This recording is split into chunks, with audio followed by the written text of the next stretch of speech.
国官方媒体错误地翻译了土耳其总统埃尔多安对维吾尔族的评论。20国集团峰会结束后，埃尔多安总统在回程中对北京进行了为期1天的正式访问。当时，中国官方媒体新华社说，土耳其总统埃尔多安告诉中国国家主席习近平，各民族快乐地生活在新疆。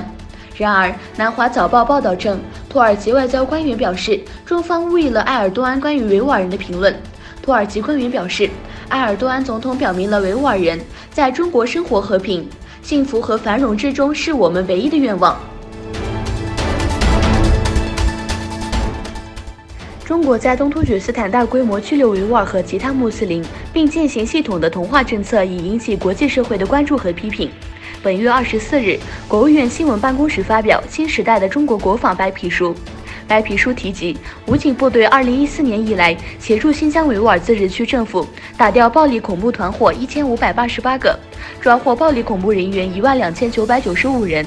白皮书表示，中国坚决反对一切形成的恐怖主义、极端主义。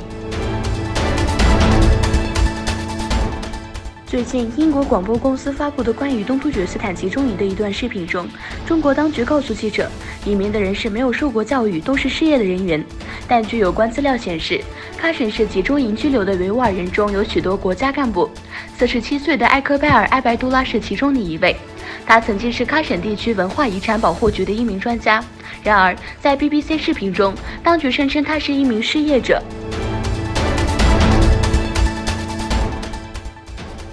中国国务院星期三发表中国国防部的新时代的中国国防白皮书。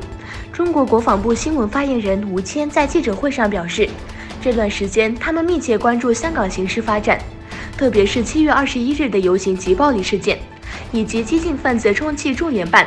对此，港澳办已经作出回应。他说，部分激进示威者的行为挑战中央政府的权威，触碰一国两制的原则体现，是绝对不能容忍的。东方之珠不容玷污。至于港驻解放军是否会介入香港事务，吴倩说，